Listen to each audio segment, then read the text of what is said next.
Warning, the following video has flashing lights and also includes content that may be deemed inappropriate for some viewers. Viewer discretion is advised.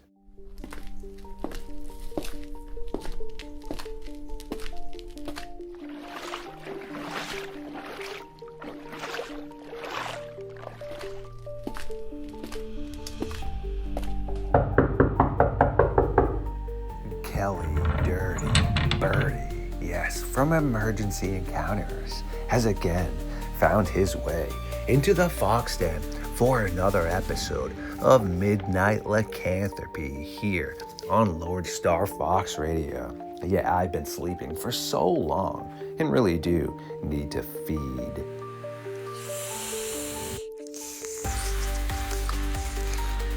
Absolutely delicious. And now that my power sources have been recharged and Dirty Birdy has released my shackles, once again, it is time to take a walk into the madness known as the Dogman.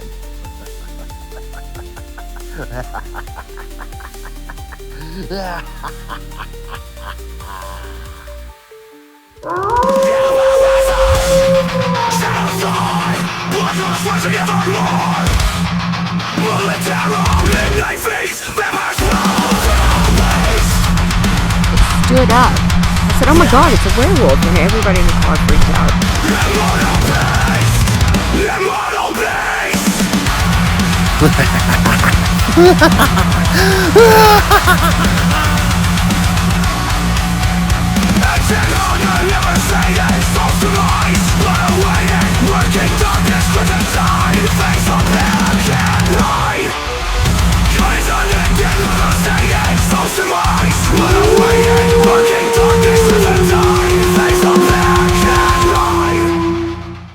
My creatures of the night. Once again, you are tuning in to Midnight Lycanthropy. Kelly, Dirty Birdy, who is a bi-weekly host, once again sitting down around the late night fire so that we can burn the timber into the early hours of the morning. No worries. Yes, Kelly has been busy, so we have not had a chance to get him on in a few weeks. But as stated, he is usually a bi-weekly host, and we will be having one of his previous videos coming out very shortly. I actually only have 18 minutes or so left to edit on it. Kelly, what have you been up to, man? I have been working and doing some emergency plumbing and researching, and yeah, we finally got stuff fixed yesterday, so I can relax a little bit and hang out with you, and then I'm going to a birthday party. Hell yeah. You're a busy guy like always as well, so I do appreciate you chiming in. And yes, I am not a hands-on person in regards of, sure, I could build a shed or a shelf if I was really forced to, and I'm sure I could figure out, as you stated, an emergency plumber aspect. But luckily for me, one of my amazing little brothers is a sewer septic engineer. Now he's pretty much moved up the food chain where all he does is go over, take calls, do assessments. If I ever had some issues like that, I'd probably be hitting him up for sure. Yet, like I said, I do hands-on stuff with my research and things. I'm just way more of a person to use my mind than be physical, I guess. I learned my lesson on that quite a long time ago when I destroyed my body. So Yeah, I get that. The older you get, the more it hurts. So. Right? Duct tape and super glue just doesn't do the deal anymore, eh? Yeah, nope. And some days you wake up and you're like, well, that's a new pain. I wonder if it's going to go away. Nope, it doesn't. It's there. Yeah, it's so brutal. And being busy like you always are, sometimes I feel like a superhero, meaning I somehow accomplish so much, but I just don't have the superhero skills. Meaning I wish I could just, take some sort of energy and be like, hey, you're editing this for me. Hey, Swift, my little sidekick squirrel, you're editing this for me. Yeah. I mean, don't get me wrong, I like my job, but some days I'd rather be doing something else, though. Anyway, Yeah. We'll get you there, man. Like I said, my whole goal is to get everybody in my squad onto the levels of all the other great people I work with, like Jessica Jones, Steve Stockton, Small Town Monsters. I mean, they're all helping me out. Also, they're great people in general, which means I'm able to help out the rest of my hosts and things. And I encourage yourself and anyone else out there to make sure you are able to do things that will get you places in life. I'm trying to do right now is, sure, it takes a little bit to build up, but I'm not gonna, put my friends on blast. But a couple of my friends make almost $25,000 to $30,000 a month on their YouTube. They also make anywhere from 20 to 30,000 a month on Spotify and such. They do have multiple podcasts, but the point of that is to show you that the opportunity is there to be paid to create things that are beautiful. So I do encourage you and everyone else, just don't give up on that. It's one of those things you got to put the work in. Averagely, it takes about 12 months for a YouTube channel to get monetized. Knock on wood, because of yourself, Colleen, and everybody else, Jessica, and I can't name everybody, but my whole entire Midnight Society has helped me. I am actually, at the end of the month, it'll be 9 months for me that I've been trying to get my YouTube monetized. And if everything keeps going well, by the end of the month, I actually might be up for monetization. So I'm a little bit ahead of the game plan, but it's because, you just got to keep on grinding. yeah, you got to keep on grinding. Hopefully, in the next couple months, it'll actually be warmed up and I can actually go outside and find there's a couple little areas I want to check out and maybe make some content out of that.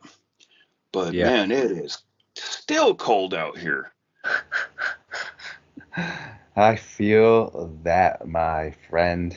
Right now, it is, let me tell you over here, 27, not too bad, but it's also not too great. Tomorrow's going to be 22, Monday is going to be 27, and Tuesday will be 30. So, I mean, I'm feeling you, bro.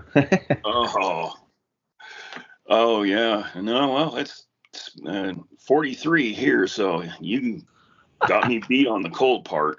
Jeez.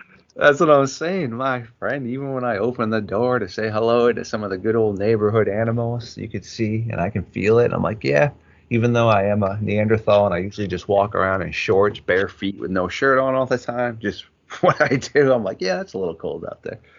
Yeah, yeah. Idaho's one of those places where you open up the back door and you look out the window and it's all nice and blue sky, sunshine. People are running around outside and you're like, oh great. Oh, it's going to be a lovely, lovely day. Open the door and it's whap, just solid, just like running into a brick wall of cold. And you're like, no, no, no. Right?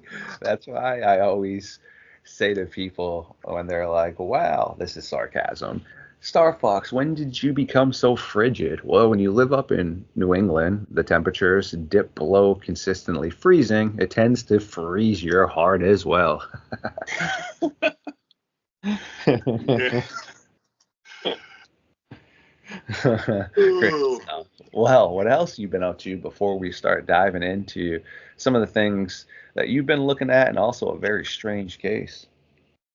Um, Pretty much just working and doing podcasts and research and hoping that the weather will warm up anytime soon. We had 2 days of 60-degree weather and then poof, right back down to the 40s. I'm like, oh, come on. Just 1 week of 60-degree weather. That's all I ask.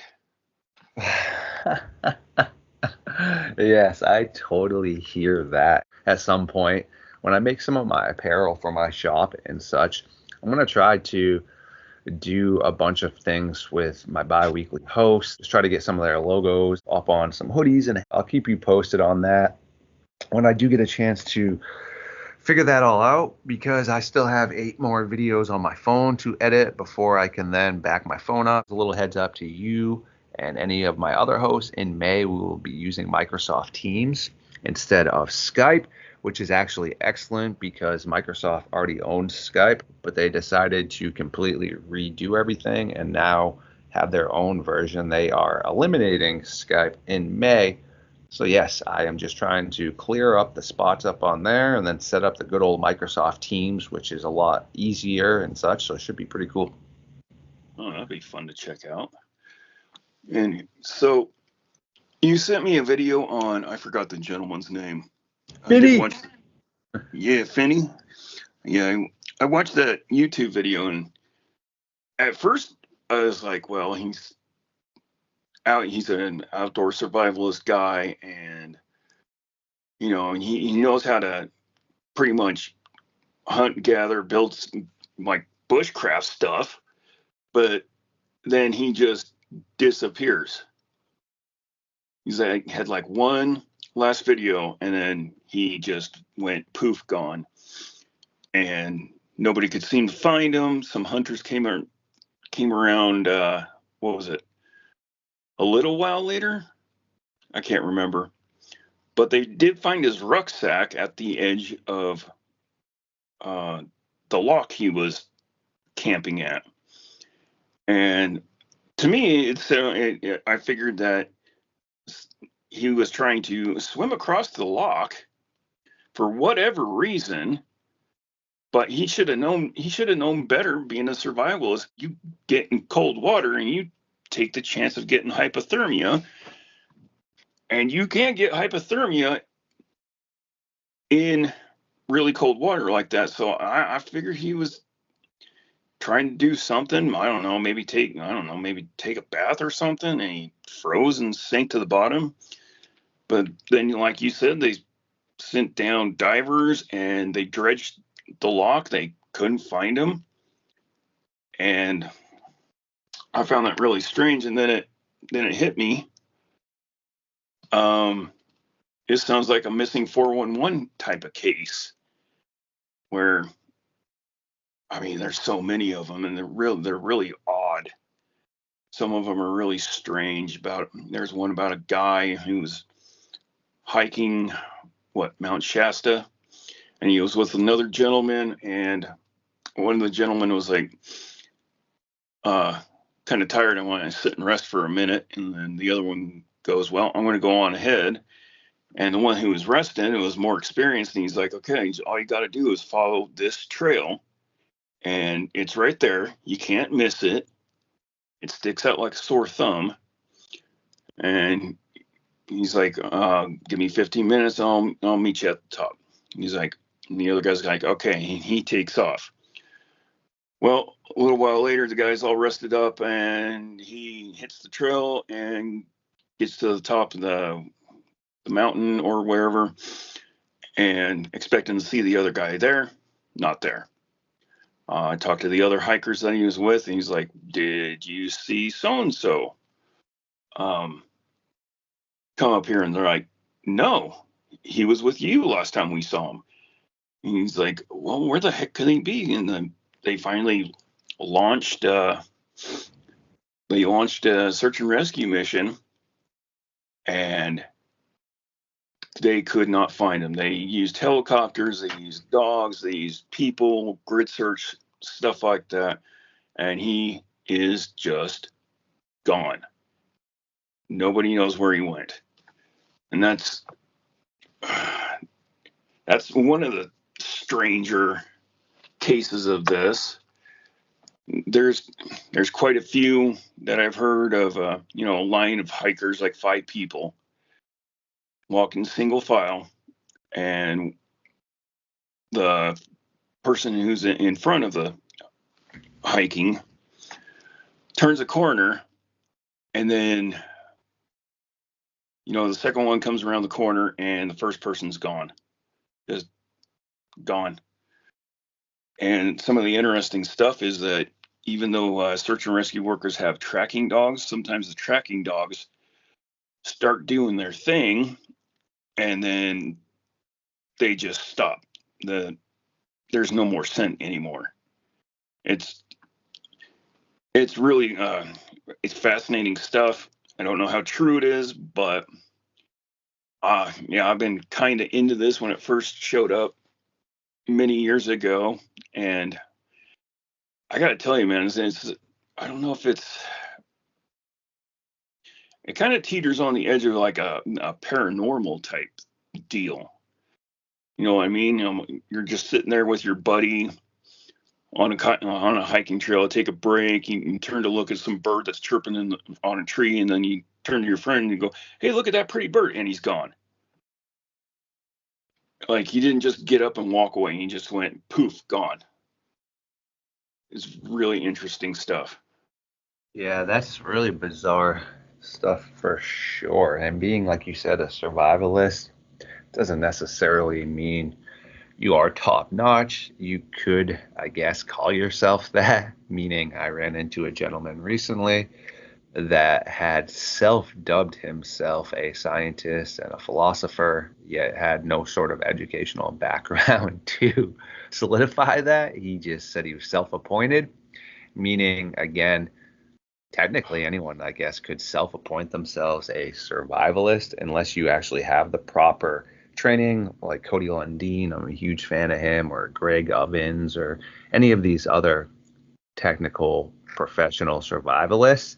Yet he did have a YouTube channel, and seemingly from kind of grazing through it a little bit, guy did seem to have a pretty good understanding as to how to survive. And he also was a teacher. Again, doesn't mean you have to be good at what you're doing to be a survivalist teacher. All right. So let's just get that all out there first. Yet he'd been doing it for, like I said, quite a long time. And everyone that seemingly knew him felt very confident in his abilities. Yet I don't see why he would have swam because, yeah, hypothermia and such, that really doesn't make logical sense. Also, sure, they found a few of his belongings in that canal or channel or whatever or lock. Yet the problem is they would have found the rest of his body in there as well, or something along the lines of that, unless it was consumed by predators. I don't know what would be living in the lock, and I do know catfish and any sort of biological existing animal is going to consume something for food. Yet the fact that they didn't find anything to solidify that is pretty bizarre in my opinion. And also, he was last seen being dropped off near the Scottish moors. We all know they have some pretty interesting things that occur up in the moors. A lot of people don't realize American Werewolf in London is actually based off of a true set of encounters that did occur. Yes, this tavern is not really called the Slaughtered Lamb. It is a real tavern near the moors in the Black Mountains. And people would come up in there and talk about strange things they had seen, missing people, etc., which does transform into American Werewolf in London. Okay, it is something that happens here. People are going missing on the moors and such. There isn't really seemingly too much forest. It seems like a whole bunch of open area, yet animals do survive up there. I mean, they have the Scottish cat, which is the coolest thing I've ever seen. I want one so bad. They look like a little mini house cat, yet they live out in the wild up in the moors. Pretty bizarre, man. Yeah, I got to thinking about it, and I'm like, well, what's the odds of him maybe, I don't know, maybe he's you know squat down by the edge of this lock, and he's getting some water to cool himself off or whatever, or what have you, and then something. I mean, it is a lock, so I don't want to say like Nessie like snuck up on him and snagged him or something like that, but that would be like, no, yeah, no body. You would figure if he would have fell in. I mean, even after a while, there's gonna be parts of clothing or parts of him come floating up eventually, but he just is gone. So I don't know what to make of it. And yeah, when you were talking about the Moors, I'm like, where have I heard that before? Somebody's always saying something like, "Beware the Moors at night," and I think it's from that. I think it's from that movie. or it was a different true crime case. And I'm like, what is up with these people and the Moors? Right?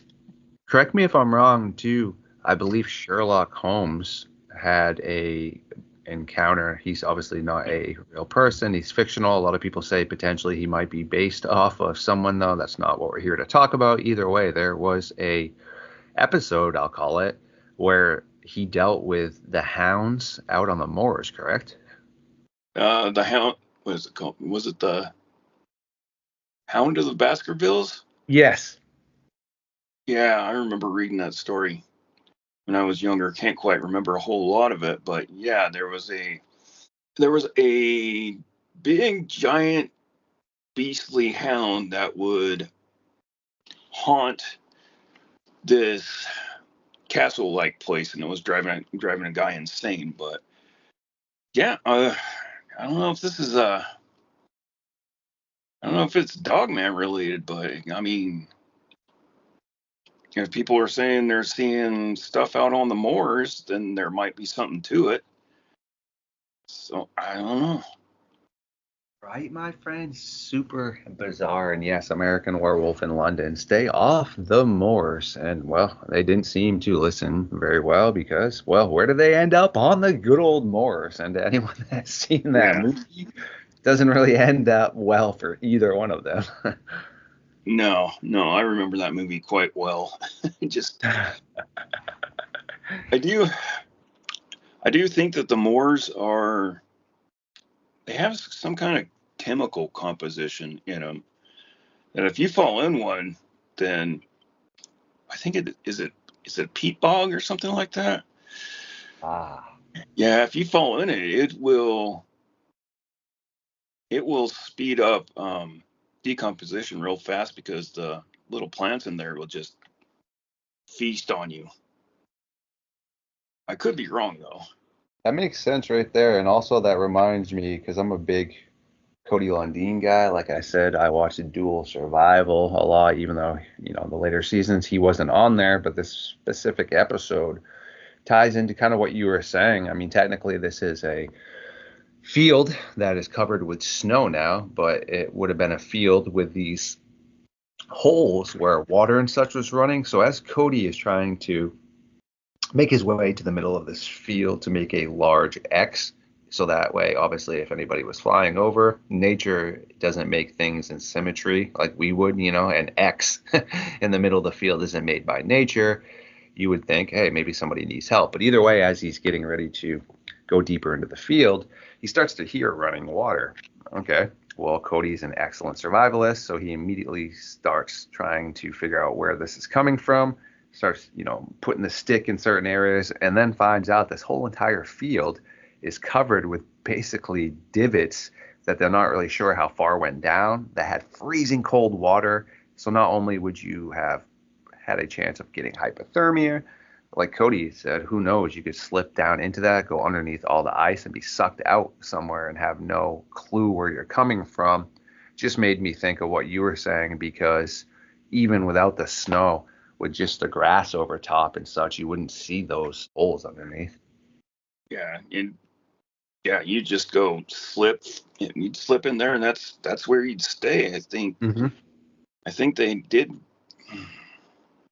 I think they did find a couple people from centuries ago in these peat bogs, and some of them are preserved, and other ones are just they're stripped. They're just Yep. skeletons. Yep.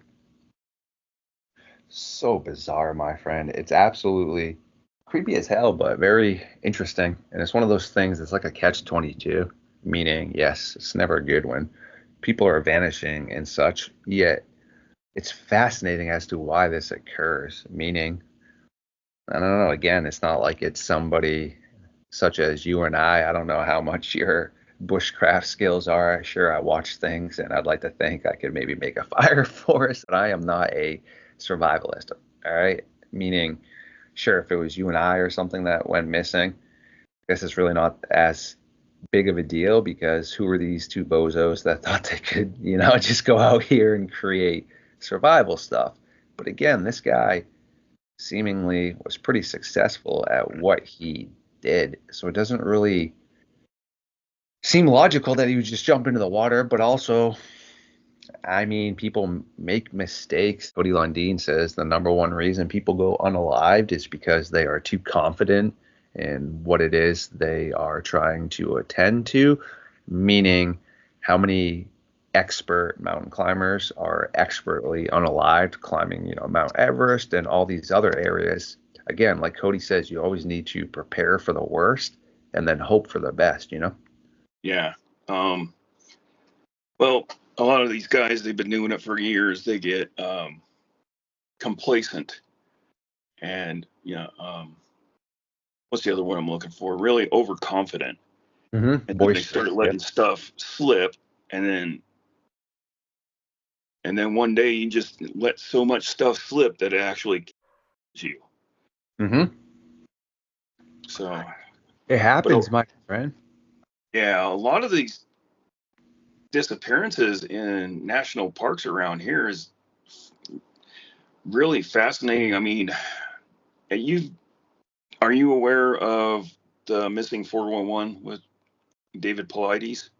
Yes, that I am. I really never like to say really anything negative about anybody, especially if they're unable to defend themselves. I think Politis does some really good stuff, but I also found some pretty shady stuff about him as an individual, meaning he was released from the law enforcement program he was in for running some sort of celebrity underground autograph ring and doing some, kind of shady stuff. He also leaves out certain information in his cases so that they fall into the scenario that he's looking for. He's a big advocate. If you ever hear me say, I don't like to play in my own mud puddle, well, he's one that likes to play in his own mud puddle. Like, he won't speak to you, myself, Jody, or anybody else that could potentially help him as to what he's doing. So I think he has done some pretty good stuff, airing this out, but I also think he's murkied the water as well, which made some things questionable. Yeah, yeah, I ran across that and I was like, oh no. I Hmm. mean, yeah, I never met him, but I'm a I'm aware of his work, and I when I was doing the research, I came across a checklist of these missing people, and one of the checklists is on it is they're highly intelligent.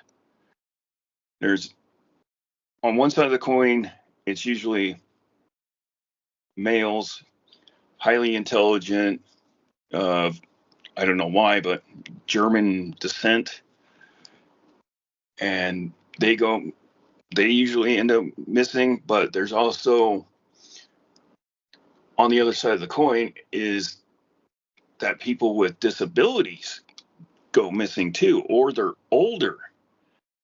And one of the cases was I was reading into an older gentleman. I think he was like in his 60s or something like that. Was going with his sons hunting, and he's done it for years and years and years. It's their annual thing, and he's got, well, what we're getting now is achy bones and joints and stuff like that. Can't walk very far. So the sons are like, here, we'll drop you off at your favorite spot, and then we'll go to our favorite spots, and then uh as soon as before it starts getting dark, we'll come back down and we'll pick you up and we'll go home. Okay, cool. So yeah, the old man goes to a spot, which is a giant big sitting on top of a big rock. The sons go do their thing. 2 hours later, they didn't get anything. They swing back down to go get the old man, and he's gone. Just his rifle, his I don't know if he had a little backpack or something, but his rifle is still there, but he's gone. And, he's never wandered off or anything like that before. And they looked and looked and looked and could not find him. He just went poof, gone. And I mean, and then when I was looking into the more national forest stuff, I came across what is that name? Yosemite National Park, and there is quite a few quite a few cases of people disappearing at this place called what Camp Curry, and that got me thinking. Okay, well, I mean, it's been like 40 years plus of people just are at this Camp Curry, and then they just disappear. And I'm thinking, okay, I'm thinking, and this is a pretty large area too, and I'm thinking this isn't anything paranormal or cryptid. I'm thinking this is people, like really bad people. But I don't know about that. I'm gonna have to dig a little deeper on that. But yeah, I always get these two confused. So yeah, Yosemite, Great Smoky Mountain National Park, and one other one has like they have the biggest cluster of missing people in the woods out of anywhere. So I find that concerning, and that the National Forest Service or the national parks, they don't do anything about it. They don't even like try to piece stuff together. Apparently it costs way too much money for them to do that, so they just, I don't know, let it slide. And unfortunately they're understaffed and underfunded, so there's that. But I mean, what do you think is happening here?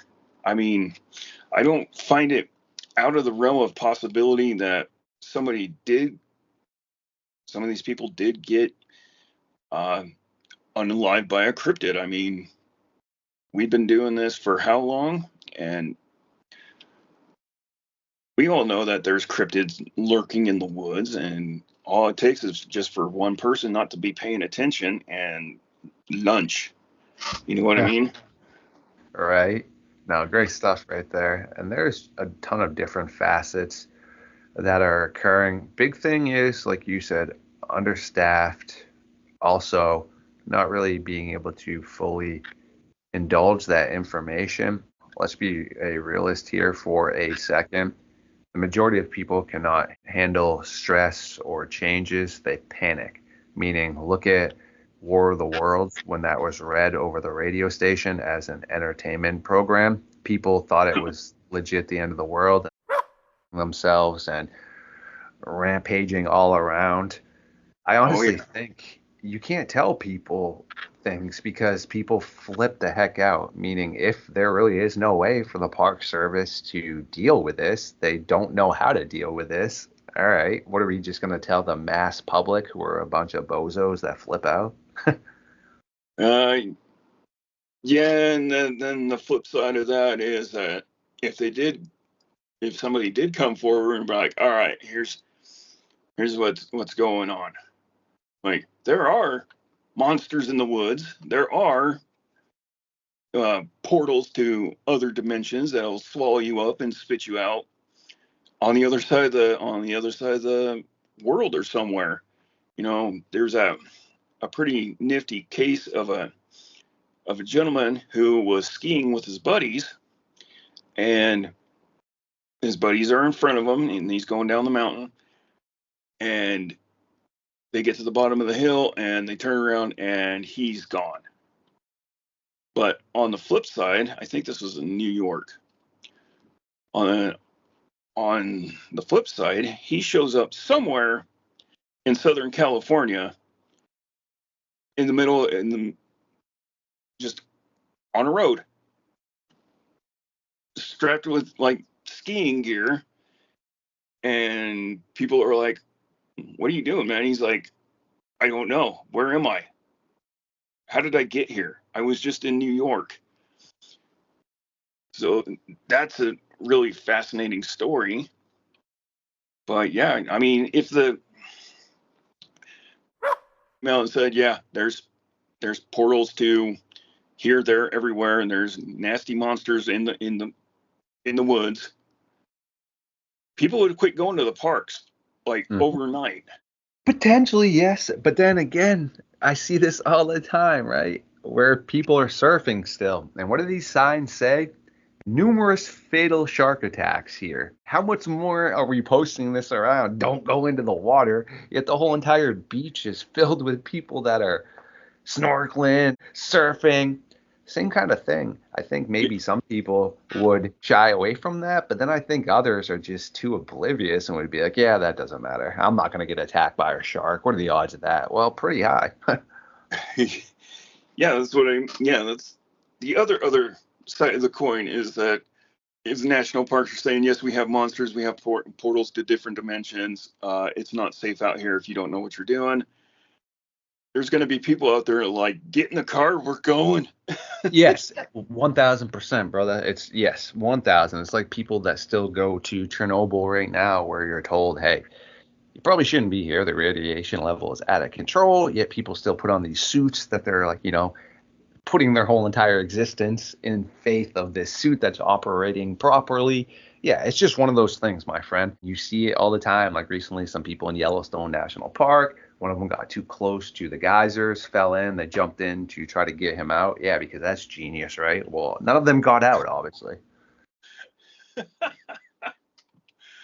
Oh yeah, man. Yeah. Every year, right before Memorial Day, I swear everybody in my city starts taking. We get a little pool going. It's like, when are we gonna hear about the first the first visitor doing something dumb, Yeah, like right? falling in the hot springs, or they.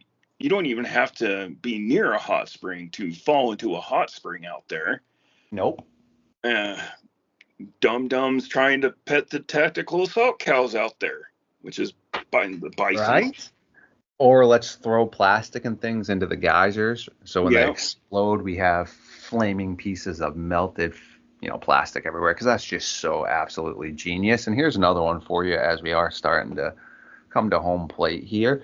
I was watching something recently. Three people are out in a boat. Seemingly, what they think happens is one of the guys got his fishing line caught up in the router, falls off, trying to untie the mess he made out of the fishing line. All right, things happen. Well, his brother jumps in immediately after him. Okay, you have a third person that is driving this boat. Doesn't matter if you're Michael Phelps and the boat is in the slowest gear possible, you cannot swim back after it. So why the Christmas trees did the guy that was driving the boat, the last one, then jump in the water as well? Like, okay, there we go. That's a Darwin award right there. Oh boy. Oh. What happened to all three of them? Yeah, they were never found. The boat was just found, spinning around in circles with the laptop still going, etc. Yeah, of course. What the hell did you think was going to happen out of that situation? Shouldn't you have turned the boat and then went in the direction of the people that went overboard? Shouldn't you have had life vests on? I mean, what are we missing here? just just dumb people, man. I swear.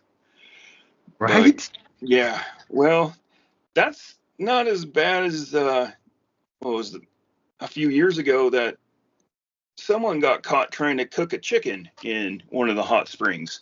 Jeez, some dude. And guess what? You can't eat that after you cook it. Of course not. That water is nasty. Yeah, lethal. Yeah, it will. Well, not only will it kill you, but yeah, that chicken is no good. It's tainted. It's tainted with nasty chemicals, and you'll die after eating it for sure. But oh my god. That's what Yeah, I'm he got in real big trouble and got slapped with a real big fine, and they're like, and everybody's like, "What is wrong with people?" And I'm like, I swear we're getting dumber and Yes, dumber by the year. we really are, and that's just the reason I bring that up is, even though we are talking about, unfortunately, people that have gone missing and things, I would like to hope that it wasn't from faulty decision making and things, yet realistically, those things happen again on pretty much like a final note from me here. Look at the crocodile hunter. That guy was considered a professional in what he was doing, yet every medical person out there said the worst thing he could have done was rip the barb out of his chest. Why did he do that though? It's a panic twitch. It's uh for whatever reason, when people, it doesn't matter how professional you are, for whatever reason, when people get stuck with something in their chest, their first instinct is to pull it out. Which is And not correct, right? Because it could be blocking the bleeding and all kinds of things. it's pretty much like having a cork in your Yes. chest.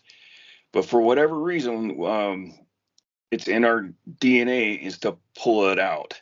And when you do that, you're going to cause more damage, and Shred you're just going to everything, bleed out especially with the faster. barb. Yeah, of a stingray. That's what I'm saying exactly, my friend. It's just he would always preach that though too, and as far as I know, it's like same thing with arrows and things. You just don't pull those things usually out of people until you're in the situation where you can deal with the repercussions of it, etc. It's pretty messed up for sure, but like I said, unfortunately, people just don't always make the best decisions, which is definitely coming into play a little bit as to what's occurring here, but obviously not all of them. Yet people do just make poor decisions all the time. I mean, it just happens. Yeah, they get too full of themselves. They get overconfident and complacent, and they're like, "Well, I can just do this or whatever," and that's it. They're you Yeah, know, all it takes is one dumb decision. that's all I'm saying, my friend, is that yes, it just takes one terrible decision. There was recently a gentleman that was from South Africa. He was like the South African version of Steve Irwin, basically. He had been bit by so many poisonous snakes, even though he was supposedly a professional. Well, what ended up being his unaliving was the fact he was bit by a green mamba, which is like the most lethal version of those. He had a terrible reaction to the anti-venom that they put into him, which, caused him to no longer be with us. Again, though, how many times do you have to be bit by a poisonous snake to be like, hey, man, maybe I shouldn't be playing with these things, huh? Yeah, yeah, I remember watching that video, and I mean, he got bumped once by I think it was a Yeah, black the mamba. fang. Yeah, where he Yeah, whipped it around and it it just skinned his ankle barely. yeah, it barely touched him, but of course he was like, ah, I might. So he got the anti venom, but the second time he got bit, the one that actually did him in. I mean, I don't know if it was the anti venom or the venom from the snake itself, but it sent him into anaphylactic shock so fast he couldn't do anything. Yep. What the heck, man?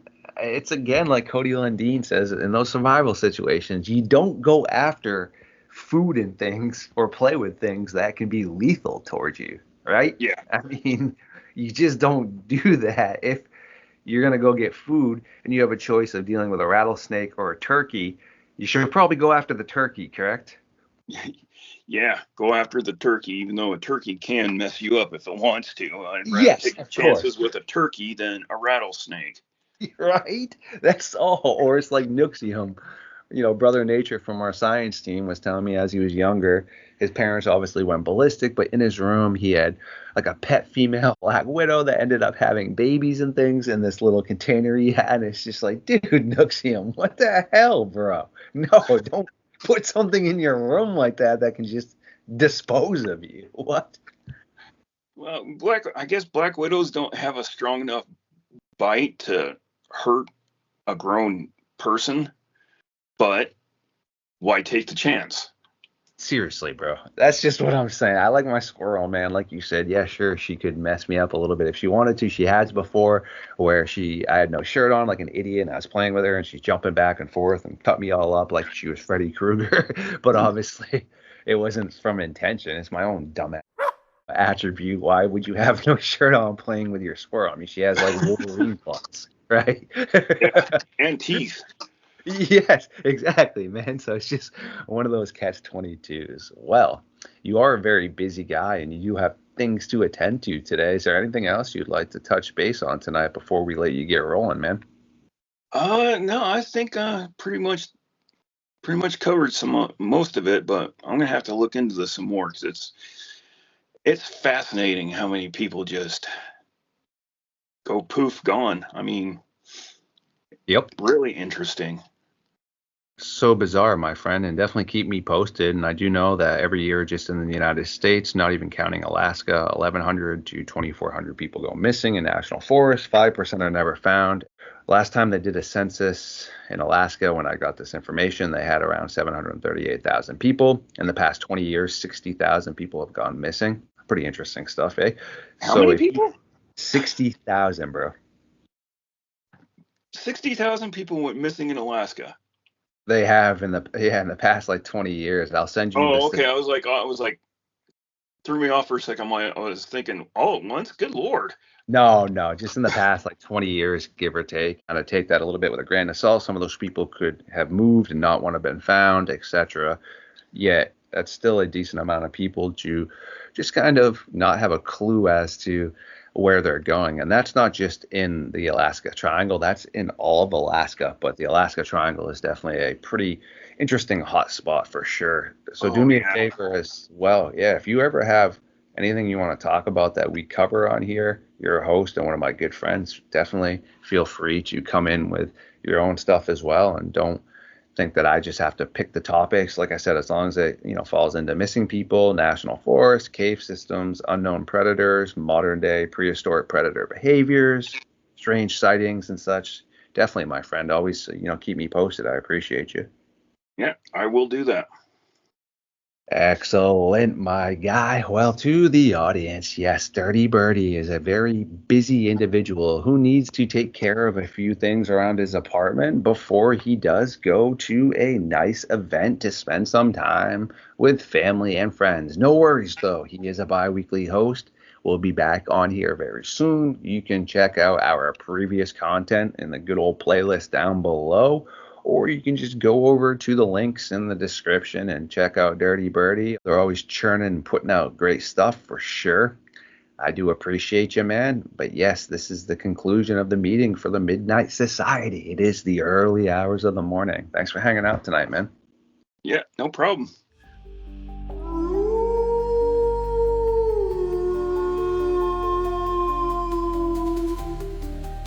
Ooh, you legends, you. I do adore every single one of you. And thank you for hanging out with us tonight. Please like, comment, subscribe, share the facts to the algorithm. We will see you very soon.